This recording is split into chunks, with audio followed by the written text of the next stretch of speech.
दुनिया में तीन उम्दा खोजें हुई हैं। आग, पहिया और मुद्रा, जिसने मानव जीवन को ही उलट पुलट के रख दिया। आज मुद्रा पर ही हम बात करेंगे। मेरा नाम है डॉक्टर राम कुमार वर्मा। मैं आज आपको ले चलूंगा इसी मुद्रा की दुनिया में, जिसने अपने कार्यों से, अपने योगदान से दुनिया को जादुई बना दिया है। जो लोग अभी तक इस चैनल को सब्सक्राइब नहीं किए हैं, तब तक वो सब्सक्राइब कर लें, जिससे ऐसी जानकारी आप तक पहुंचती रहे। दोस्तों, बात बताते चले कि कहते हैं मुद्रा बहुत शक्तिशाली होती है, पर इसके द्वारा समृद्धि नहीं खरीदी जा सकती।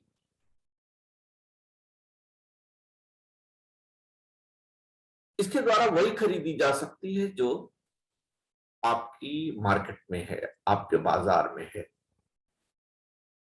अगर मुद्रा से समृद्धि खरीदी जा सकती तो सरकारें रातों रात ढेर सारी मुद्राएं छाप करके, प्रिंट करके गरीबी को यूं ही उड़ा देती।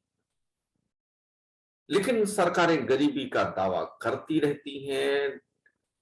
देश की सरकारें गरीबी को मिटाने का दावा करती रहती हैं, लेकिन आज तक गरीबी मिटा नहीं पाए। हिंदुस्तान में इसका कोई अपवाद नहीं है। इंदिरा जी के जमाने से हिंदुस्तान में गरीबी मिटाने की मुहिम चल रही है। गरीबी उन्मूलन का कार्यक्रम चल रहा है। लेकिन क्या गरीबी आज समाप्त हो गई? यह एक यक्ष प्रश्न है। गरीबी हमेशा सुरसा डाइन की तरह मुंह खड़ी है और उसका मुंह बड़ा ही होता जा रहा है। आज इसी पर हम लोग बात करेंगे। मुद्रा के फंक्शंस के बारे में बात करेंगे कि मुद्रा क्या है और मुद्रा किस प्रकार से दुनिया को चकाचौंध करती है, और कौन सी वह बातें हैं जिसकी वजह से मुद्रा वह कुछ नहीं कर पाती जिसको हम चाहते हैं। हमारी सरकारें चाहती हैं, रातों रात गरीबी समाप्त करना चाहती हैं, लेकिन वह सरकारें गरीबी का उन्मूलन नहीं कर पाती। बच्चों, आपकी स्क्रीन पर एक डिस्प्ले दिख रहा है जिसमें लिखा है मुद्रा एवं बैंकिंग। आज की इस वीडियो में हम इसी पर बात करेंगे। अभी मैं बात कर रहा था, वही बात लिखी है, देखिए। मुद्रा बहुत शक्तिशाली है, पर इसके द्वारा समृद्धि नहीं खरीदी जा सकती। यह वही खरीद सकती है जो वास्तव में अर्थव्यवस्था में है। यदि मुद्रा के द्वारा समृद्धि खरीदी जा सकती तो सरकार को मुद्रा की छपाई के द्वारा गरीबी को देखते ही देखते समाप्त कर दिया जाता। लेकिन ऐसा नहीं है। क्राउथर ने 3 प्रमुख आविष्कारों में मुद्रा को भी शामिल किया है और इसके प्रभावों पर उन्होंने अपनी बातें लिखी हैं, अपनी बातें रखी हैं। बच्चों, सबसे पहला प्रश्न ये उठता है कि आखिर मुद्रा है क्या? अगर हम मुद्रा की बात करें तो ये वास्तव में नथिंग, कुछ नहीं है। मुद्रा इज नथिंग, कुछ नहीं, but medium of exchange and store of value. मुद्रा विनिमय का एक माध्यम है और मूल्यों का एक संग्रह है, इससे ज्यादा कुछ नहीं। और कोई भी वस्तु जो व्यवहार में, लेन देन के काम में, विनिमय के माध्यम के काम में लाई जाती है, भुगतान के माध्यम के रूप में स्वीकार की जाती है, उसे ही हम मुद्रा कहते हैं। मुद्रा की एक खास बात होती है, मुद्रा की एक विशेषता होती है, उसकी तरलता। जितना मुद्रा तरल होगी उतना ही आपके बाजार में उसका सर्कुलेशन ज्यादा होगा और लोगों तक उसकी पहुंच अधिक होगी। लेकिन इस बात की कोई गारंटी नहीं कि सभी तक मुद्रा बराबर पहुंचेगी, क्योंकि मानव की प्रवृत्ति अलग अलग है, मानव के दिमाग की क्षमता अलग अलग है, मानव के अंदर एंटरप्रेन्योरशिप अलग अलग है, उद्यमशीलता अलग अलग है, जिसकी वजह से वह अधिक अधिक मात्रा में मुद्रा को अर्जित कर लेते हैं, मुद्रा को प्राप्त कर लेते हैं।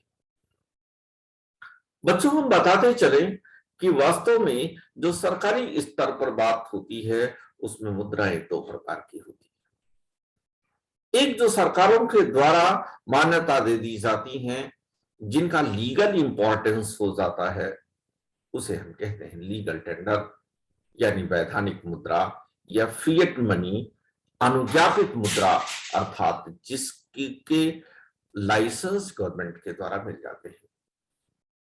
जैसे आपके देश में, हिंदुस्तान में पेपर करेंसी है, सिक्के हैं, वो सरकार और सरकार की संस्थाओं के द्वारा जारी किए जाते हैं, इसीलिए उनका लाइसेंस्ड इंपॉर्टेंस है, यानी अनुज्ञापित महत्व है।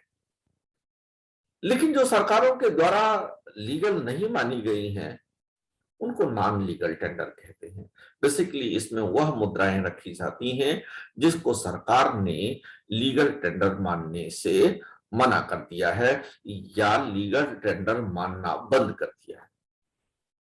जैसे आपके देश में 2011 तक 50 पैसे से कम मूल्य की मुद्राएं, जिसे आप चवन्नी अठन्नी भी कहते हो, हालांकि अठन्नी आज भी लीगल टेंडर है, लेकिन चवन्नी जो हमारे देश की बड़ी महत्वपूर्ण कहावतों में शामिल हुआ करती थी, वो चवन्नी आपके देश से चली गई। वो चवन्नी इतिहास बन गई, वो चवन्नी अस्तित्व में नहीं है, क्योंकि भारत सरकार ने कह दिया अब चवन्नी का लीगल इंपॉर्टेंस नहीं होगा। लेकिन बच्चों, हम आपको बता चुके हैं कि ऐसी भी चीजें मुद्रा के रूप में काम कर सकती हैं जो विनिमय के माध्यम के रूप में प्रयोग में लाई जाए। जैसे आप देखते हो चेक, ये विश्वास के आधार पर आपस में लेन देन कर ली जाती हैं, इसीलिए इसे हम फिडुशियरी मनी भी कहते हैं, विश्वास पर आधारित मुद्रा भी कहते हैं, क्योंकि ये भी विनिमय के माध्यम के रूप में प्रयोग में लाई जाती है। इसके अलावा भी कई चीजें विनिमय के माध्यम के रूप में यूज की जाती हैं, जिनको हम नियर मनी कहते हैं, आउटसाइड मनी कहते हैं, ओवरड्राफ्ट कहते हैं, इनसाइड मनी कहते हैं। जैसे नियर मनी के रूप में आप कोई भी चीज ले लें जिसको आप जल्दी से मुद्रा में कन्वर्ट कर सकते हैं, लीगल टेंडर में कन्वर्ट कर सकते हैं, उसको हम नियर मनी कहते हैं। इनसाइड मनी में बैंकों में आपका जो पैसा जमा रहता है उसके बदले जो ड्राफ्ट वगैरह बनवा लेते हैं, उनको इनसाइड मनी कहते हैं। आउटसाइड मनी में गोल्ड शामिल किया जाता है। ओवरड्राफ्ट को भी हम अन्य मुद्राओं में शामिल करते हैं, क्योंकि यह भी एक मीडियम ऑफ एक्सचेंज के रूप में जल्दी से कन्वर्ट हो जाता है। लेकिन दोस्तों, भारत में पत्र मुद्रा या करेंसी की क्या स्थिति रही है, आइए इस पर हम थोड़ी फैक्चुअल बात करें। वास्तव में हिंदुस्तान के इतिहास में 1861 का बड़ा महत्व है, जब वायसराय लॉर्ड कर्जन हुआ करते थे। अंग्रेजी काल की बात है। 1861 में एक पेपर करेंसी एक्ट पास हुआ। उस पेपर करेंसी एक्ट के पास करने के बाद भारत सरकार को पत्र मुद्रा के प्रिंट करने और उसको पब्लिश करने, उसको सर्कुलेट करने का दायित्व दिया गया। तो प्रश्न ये उठता है कि क्या इसके पहले मुद्राएं नहीं छपती थी? क्या इसके पहले मुद्राएं चलन में नहीं थी? नहीं, ऐसी बात नहीं है। इसके पूर्व मुद्राएं आ गई थी, लेकिन वो निजी क्षेत्र के द्वारा पब्लिश की जाती थी, प्रिंट की जाती थी, सर्कुलेट की जाती थी। हिंदुस्तान में ये मुख्यतः कुछ बैंकों के द्वारा संचालित होती थी, जैसे the general bank of India, the bank of Bengal, the bank of Hindustan, oriental bank of commerce. ये सब ऐसे बैंक थे जो मुद्रा को प्रिंट करते थे, और बेसिकली ये पत्र मुद्राएं देवनागरी लिपि में बैंकों के द्वारा पब्लिश की जाती थी, प्रिंट की जाती थी और सर्कुलेट की जाती थी। 1861 से हमारे देश में भारत सरकार के द्वारा मुद्राएं पब्लिश होनी शुरू हो गई, सर्कुलेट होना शुरू की गई, प्रिंट होनी शुरू हो गई। लेकिन 1861 से लेकर के 1947 तक जो मुद्राएं छापी गई, वह इंग्लैंड के सम्राट के चित्र वाले मुद्रा थे। उस पर इंग्लैंड के सम्राट का चित्र बना होता था। बच्चों, अगर आप पुराने सिक्कों को कहीं से प्राप्त कर लेते हो या देखते हो, तो आप देखेंगे उस पर सम्राट चार्ल्स के और भी सम्राटों के चित्र आपको छपे हुए मिलेंगे। लेकिन 1947 में जब हमारा देश आजाद हुआ, तो आजादी के बाद सारनाथ के चिन्ह वाले नोट जारी किए गए। सारनाथ का चिन्ह बना होता था, जिसे आज हम भारत के एम्बलम के रूप में, भारत के राज्य चिन्ह के रूप में स्वीकार करते हैं, और ये काफी दिनों तक चलता रहा। लेकिन 1947 में भी भारत सरकार के द्वारा ही मुद्रा पब्लिश की जाती थी, प्रिंट की जाती थी। हालांकि इसके पहले आरबीआई आ चुका था, क्योंकि आरबीआई पर हम आपको बात कर चुके हैं कि भारत में 1934 में आरबीआई अधिनियम पास किया गया, और उस आरबीआई अधिनियम से 1 अप्रैल 1935 को भारतीय रिजर्व बैंक की स्थापना हुई थी। 1955 में पत्र मुद्रा के छापने का दायित्व तो आरबीआई को दे दिया गया, लेकिन 1955 में जो आरबीआई मुद्रा छापती थी, उसके तरीके अलग थे। 1957 में आरबीआई न्यूनतम निधि कोष प्रणाली, मिनिमम रिजर्व पैटर्न पर नई नोटों का प्रचलन करना शुरू कर दी, नई नोटें छापनी शुरू कर दी। 1987 में पहली बार ऐसा हुआ जब आरबीआई ने महात्मा गांधी के चित्र वाला 500 रुपये का नोट छापा। इसके पहले हम आपको बता चुके हैं, अशोक की लाट वाले चित्र छापे जाते थे। 1996 से महात्मा गांधी के चित्र वाले नोट अब परंपरागत रूप से छापे जाने लगे। इसका मतलब इसके पूर्व में गांधी का चित्र सिर्फ 500 की नोट में था, लेकिन 1996 से सभी मुद्राओं पर गांधी के चित्र का अंकन किया जाने लगा था। लेकिन अब आप देख रहे हैं कि 10 रुपए के नोट पर पहिए का चित्र है, जो सन टेम्पल का है, और इसी प्रकार से एक एक मुद्राओं पर अलग अलग है। गांधी को भी अब गायब कर दिया गया। बच्चों, एक तीसरी बात हमारे जहन में आती है कि आखिर मुद्रा की पूर्ति ये सरकारें, केंद्रीय बैंक कैसे करते हैं, और मुद्रा को कितने लोगों के द्वारा बढ़ाया घटाया जा सकता है। बच्चों, जितना मुद्रा की आपूर्ति होती है, यानी जो टोटल मुद्रा की सप्लाई होती है, उसको हम एमएस कहते हैं, यानी मुद्रा की पूर्ति, सप्लाई ऑफ मनी। अब मुद्रा का जितनी मुद्राएं छापी जाती हैं जिनके द्वारा, वह उनका दायित्व होता है, उसकी लाइबिलिटी होती है। इसलिए जितनी मुद्राएं पब्लिश होती हैं, प्रिंट होती हैं, वह छापने वाली एजेंसी की लाइबिलिटी होती है। अब ये लाइबिलिटी किसके किसके ऊपर है? हम आपको बता चुके हैं कि 1 रुपए का नोट वित्त मंत्रालय छापा करता था, हालांकि इसे अभी बंद रखा गया है। सिक्के भारत सरकार के द्वारा मिंट कराए जाते हैं। करेंसी नोट्स आरबीआई के द्वारा छापी जाती है। लेकिन इसके अलावा व्यापारिक बैंक और गैर बैंकिंग वित्तीय संस्थाएं एनबीएफसीज भी मुद्रा के विस्तार में रोल प्ले करती हैं। हालांकि व्यापारिक बैंक और एनबीएफसीज यानी गैर बैंकिंग वित्तीय संस्थाएं, ये दोनों मुद्रा नहीं छापती, लेकिन यह क्रेडिट क्रिएशन करती है, साख सृजन का काम करती है। अब आप सोच रहे होंगे साख सृजन कैसे होता है?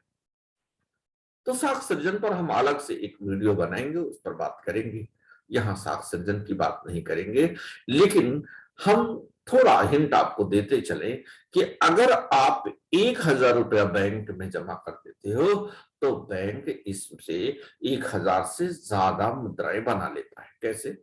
1,000 रुपया जमा करते हो आप, मान लिया, और आप साल भर में एक ही बार निकालते हो, तो वह बैंक आपके 1,000 रुपए में से 900 रुपया किसी को लोन दे सकता है, और इस प्रकार से उसके खाते में 1,000 आपका और 900 लोन, यानी 1,900 चलने लगता है। इस तरह से देखिए 900 रुपया एक्स्ट्रा क्रिएट हुआ जो उसके पास नहीं है।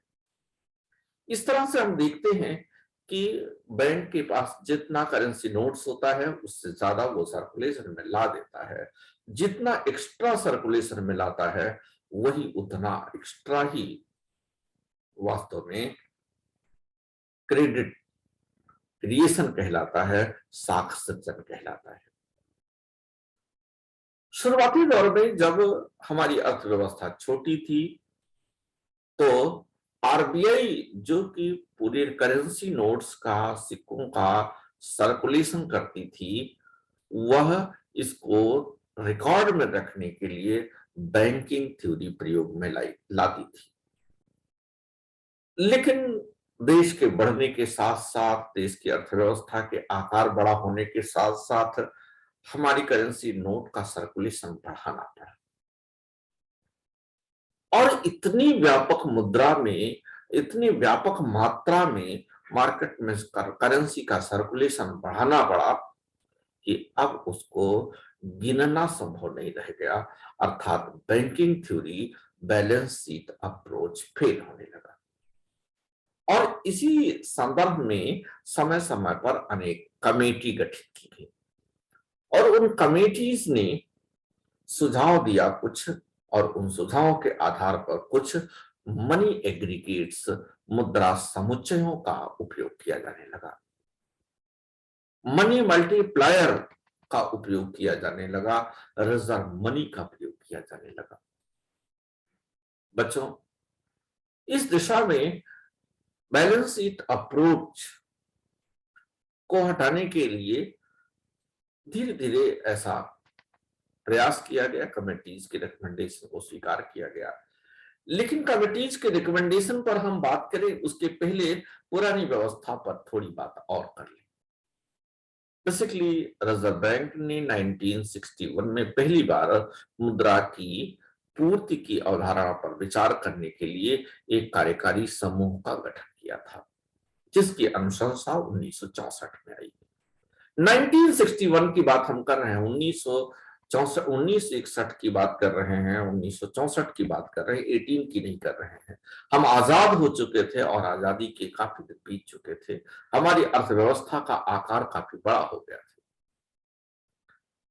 जो कार्यकारी समूह 1961 में बनाया गया था मनी सप्लाई पर बात करने के लिए, कि किस प्रकार से मनी सप्लाई को हम नियंत्रित करें, कैसे उसका रिकॉर्ड रखें, कितना मार्केट में सर्कुलेशन हो चुका है, कितना होना चाहिए, ये इन सब बातों को जानकारी रखने के लिए आरबीआई ने विचार करने के लिए समिति का गठन किया था, कार्यकारी समूह का गठन किया था, जिसकी रिपोर्ट 1964 में आई। 1966, 67, 68 तक आरबीआई मुद्रा की पूर्ति के लिए केवल एम मानक का प्रयोग करती थी। एम का मतलब ये था जितना टोटल आरबीआई ने मनी सर्कुलेशन किया है उसको एम कहा जाता था। एम में शामिल किए गए थे जो टोटल जनता के पास करेंसी है, सर्कुलेशन हो रहा है, चलन में मुद्रा है।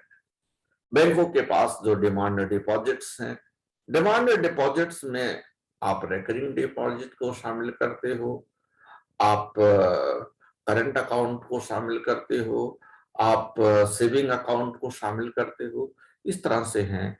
और फिर उसके बाद में आरबीआई के पास जो अदर डिपॉजिट्स हैं उसका, जैसे आरबीआई के पास सीआरआर जमा होता है और भी चीजें जमा होती हैं, तो उन सबको हम शामिल करते थे।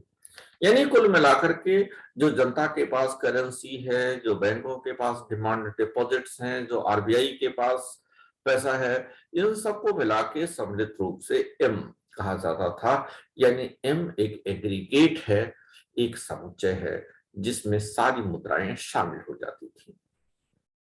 लेकिन बात हमने कहा था कि इससे नहीं बनी, क्योंकि लगातार हमारी अर्थव्यवस्था का आकार बड़ा होता जा रहा था और अर्थव्यवस्था के आकार बड़ा होने के कारण मुद्रा के सर्कुलेशन को बढ़ाना जरूरी था। और इसी संदर्भ में फिर 1977 में द्वितीय कार्यकारी समूह का गठन किया गया और इस कार्यकारी समूह ने मुद्रा की तरलता के आधार पर 4 मापक प्रस्तुत किए, 4 मनी एग्रीगेट्स प्रयुक्त किए और उसका सुझाव दिया। M1 का सुझाव दिया, M2 का सुझाव दिया, M3 का सुझाव दिया और M4 का सुझाव दिया। M1 में उन्हीं चीजों को रखा जो पहले हम M में बात कर चुके हैं, यानी चलन में मुद्रा, बैंकों के पास मार्ग जमाएं, यानी जो सेविंग बैंक के अकाउंट में आपका जमा है, जो आपके करंट अकाउंट में जमा है, रिजर्व बैंक के पास जो अन्य जमाएं हैं, इन तीनों को शामिल किया गया। M2 मनी एग्रीगेट में, M2 मुद्रा समुच्चय में M1 के साथ साथ पोस्ट ऑफिस में जो सेविंग बैंक अकाउंट जनता का था उसको शामिल कर लिया गया। इसका मतलब यह है इसमें और थोड़ा मुद्राएं शामिल हो गई। पोस्ट ऑफिस में जो आपकी बचत खाते में पैसा जमा था, जो आपके करंट अकाउंट में जमा था, वो आ गया। M3 में M1 बैंकों तथा सहकारी बैंकों की जो समय जमाएं थी वो भी आ गई। लेकिन बच्चों देखिए ध्यान से, इसमें M3 में पोस्ट ऑफिस की जमाओं को शामिल नहीं किया गया।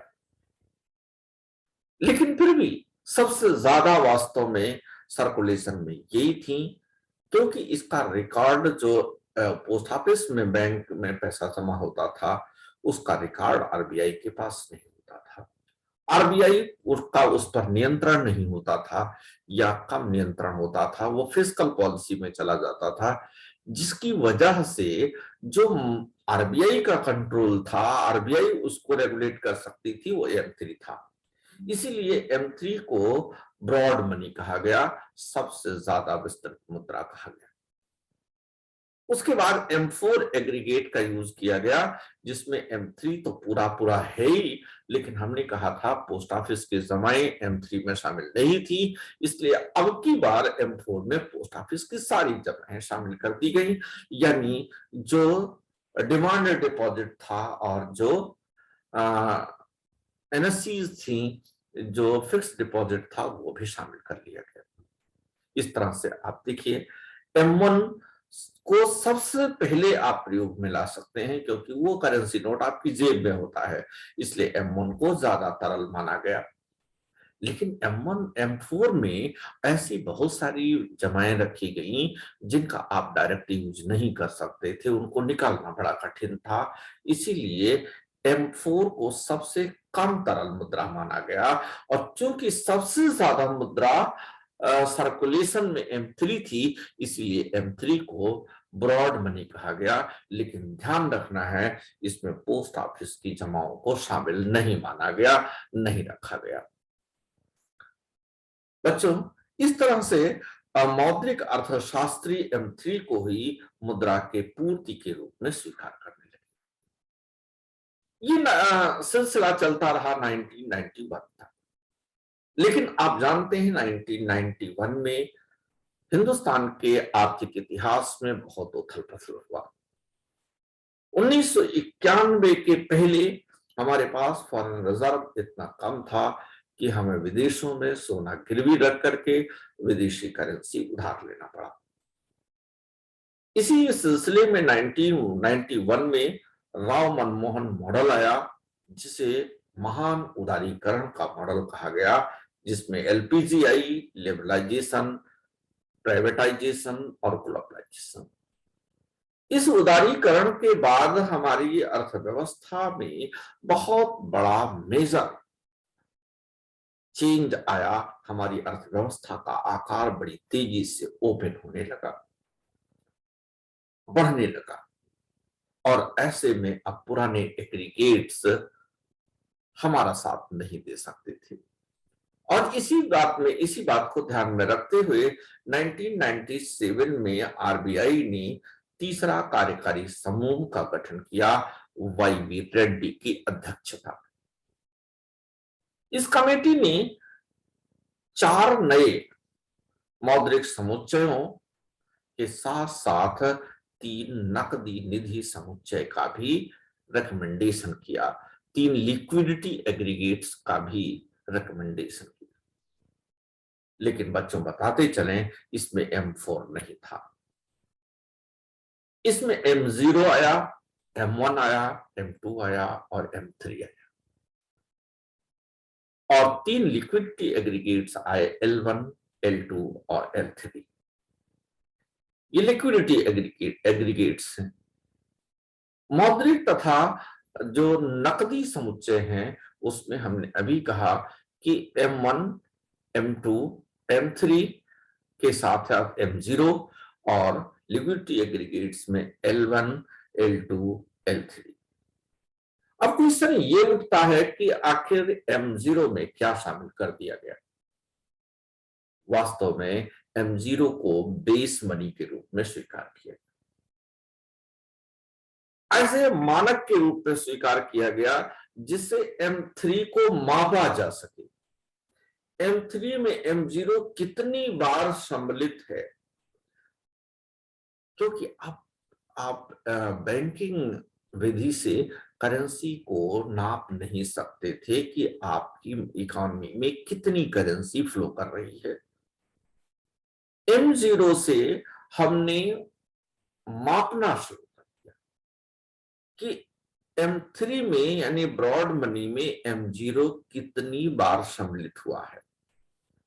कम करना है तो हम M0 के सम्मिलित होने की रेशियो को कम कर देंगे, ज्यादा बढ़ाना है तो बढ़ा देंगे, इस तरह से करेंगे। M0 में चलन मुद्रा, आरबीआई के पास जमा मुद्रा, बैंकों के पास जमा मुद्रा, और आरबीआई के पास जो बैंकों की जमाएं हैं उनको शामिल किया गया, और इनको प्रारक्षित मुद्रा यानी preserve money, reserve money, base money के रूप में स्वीकार किया गया। यानी M0 एक बेस मनी बन गया, एक बेस लिक्विडिटी एग्रीगेट बन गया। M1 में जनता के पास जो जमाएं थी उनको शामिल किया गया, बैंकिंग क्षेत्र में जो चालू खाता, बचत खाता में जमाएं थी यानी मांग जमाएं थी उनको शामिल किया गया, और आरबीआई के पास अन्य जमाएं समावेश किया गया। अर्थात M1 में वही चीजें रखी गई जो पहले से थी। M2 में M1 को रखा गया और बैंकिंग क्षेत्र के पास जो बैंक जमा था वह भाग शामिल कर दिया गया। बैंकों के द्वारा जमा प्रमाण पत्र था उसको भी शामिल किया गया। बैंकिंग प्रणाली में 1 वर्ष या 1 वर्ष की अवधि से ज्यादा परिपक्वता वाली जो में फिक्स डिपॉजिट थी उनको शामिल कर लिया गया। यानी M2 में M1 के साथ साथ बैंकिंग क्षेत्र के पास जो डिमांड डिपॉजिट था वो शामिल किया गया और उसके साथ साथ कुछ अन्य फिक्स डिपॉजिट को सीमा तक इनमें ऐड कर लिया गया। फिर उसके बाद में आता है M3। M3 में M2 को शामिल किया गया और M2 के साथ साथ बैंकों के द्वारा अदर जो डिमांड जो डिपॉजिट्स थे उनको शामिल किया गया। लेकिन आपको देखिए देखने में ही कठिन लग रहा है, इसीलिए आरबीआई ने इनसे M0 ले लिया और अपना पुराना M1, M2, M3 का प्रयोग जारी रखा। और इस प्रकार से हम देखते हैं कि बैंकिंग क्षेत्र में आज भी M0 और जो इसके पहले हम M1, M2, M3 बता चुके हैं वह हमारे लिए हमारे यहाँ आज भी प्रयोग में लाए जाते हैं। जो ये M1, M2, M3 है, देखिए ध्यान से फिर से देख लीजिए। M0 1997 वाला और M1 चलन में मुद्रा, बैंकों के पास मांग जमाएं, रिजर्व बैंक के पास अन्य जमाएं, इनको शामिल किया गया। M2 में M1 प्लस पोस्ट ऑफिस की बचत डिपॉजिट को शामिल किया गया। M3 में M1 प्लस बैंकों और सहकारी बैंकों की समय जमाएं भी शामिल की गई। M4 में M3 प्लस पोस्ट ऑफिस की कुल जमाएं शामिल की गई। यानी जो M1, M2, M3 आपकी स्क्रीन पर दिख रहा है ये पुराना वाला ले लिया गया, M4 को छोड़ दिया गया और नए एग्रीगेट से 1997 वाला ये M0 ले लिया गया। देखिए ध्यान से, M0 में हम शामिल करते हैं, ध्यान से देखिएगा, चलन में मुद्रा, लेकिन बैंकों का आरबीआई के पास जो जमा है वो भी शामिल करते हैं। चलन में मुद्रा क्योंकि आरबीआई के द्वारा जो सर्कुलेट किया गया है, बैंकों का आरबीआई के पास जो जमा है और आरबीआई के पास जो अदर डिपॉजिट्स हैं उनको ही प्रिजर्व मनी में रखा गया, बेस मनी में रखा गया। अर्थात अगर आप M0 को M3 से मल्टीप्लाई करोगे तो M0 into something is equal to M3, या आप ये कह सकते हो कि M0 M3 का मानक है। अर्थात M3 वही है कि M0 उसमें कितनी बार शामिल है। मनी मल्टीप्लायर के रूप में हम संख्या ले सकते हैं। तो M3 by M0 is equal to 1 2 3 4 5 6, इस तरह से आएगा कोई नंबर कि M0 M3 में कितनी बार शामिल है। तो इसीलिए कहा जाता है कि M0 इंटू 1 2 3 4 जो भी आए संख्या में यानी into multiplier is equal to M3। तो हम M3 को निकालने के लिए M0 जितनी बार शामिल हुआ है M3 में उसकी काउंटिंग कर लें तो हम M3 पता लगा लेंगे और जान लेंगे कि वास्तव में मार्केट में कितनी मनी सर्कुलेट कर रही है। और अगर हमें ये पता लग जाए तो इससे हमें पता लग जाएगा कि मार्केट में करेंसी का फ्लो ज्यादा है या कम है। ज्यादा होगा तो लिक्विडिटी ज्यादा होगी, महंगाई ज्यादा होगी, उसको रेपो और रिवर्स रेपो के माध्यम से टेम्पोररी तौर पे कम किया जा सकता है। और अगर मार्केट में सप्लाई कम हो जाए तो रेपो और रिवर्स रेपो के माध्यम से इसे हम बढ़ा सकते हैं। और आज RBI LAF liquidity adjustment facility का प्रयोग करती है और उसको करने के लिए रेपो और रिवर्स रेपो का प्रयोग करती है। इसके अलावा हम आपको बता ही चुके हैं कि आरबीआई के और इंस्ट्रूमेंट्स हैं कि अगर आरबीआई मार्केट में करेंसी का फ्लो लॉन्ग टर्म में बढ़ाना चाहती है तो बैंक रेट कम कर देगी, SLR कम कर देगी, CRR कम कर देगी। तो इस तरह से मार्केट में लॉन्ग टर्म से लिक्विडिटी बढ़ जाएगी। और अगर टेम्पररी करना इसे कंट्रोल करना चाहती है तो वह रेपो और रिवर्स रेपो के माध्यम से इसे संपादित कर देती है। बच्चों वीडियो में इसमें इतना ही। अगले वीडियो में फिर हम मिलेंगे नई वीडियो के साथ। All the best. Thank you.